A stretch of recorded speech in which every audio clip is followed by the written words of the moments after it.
When using the workflow tool, there are multiple options for what you can do from the SMS or WhatsApp and Viber apps.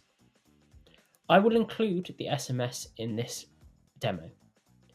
When you are in the workflow tool, you can set up a trigger based on any contact or deal or company record.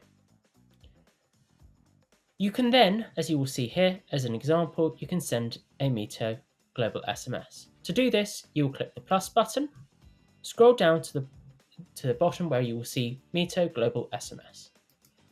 When you select a send global SMS, you will be able to input the sender ID. So I'm going to use Mitto. You'll be able to choose the receiver. So this is what property are you using.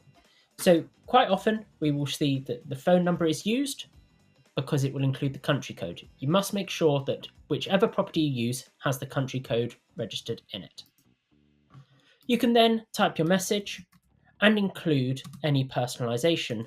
So for example, a first name. You can build up your message as much as you like, and you can then click save.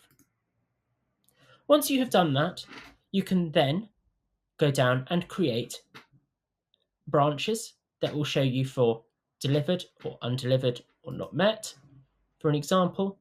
And this can be based on, for example, has it occurred as in this example, has it at least one SMS message has been delivered and it occurred on the 17th of October, for example, or at least one message has been undelivered, for example. And this can be done through any means that you would like, and you can choose the criteria the same way that you would choose any other option. You can find the Mitto Global SMS integrated filters, and then you'll be able to choose message properties, response properties, or status update properties. So the status update properties will show you whether it's delivered, undelivered, when did it occur, or if you want to be really precise on a particular message ID, you can include that.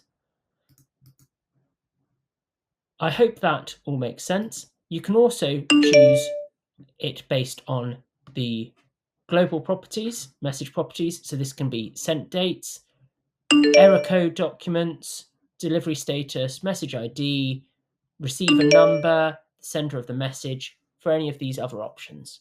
Once you've done that, you can continue building your workflow and send regular messages as you see fit.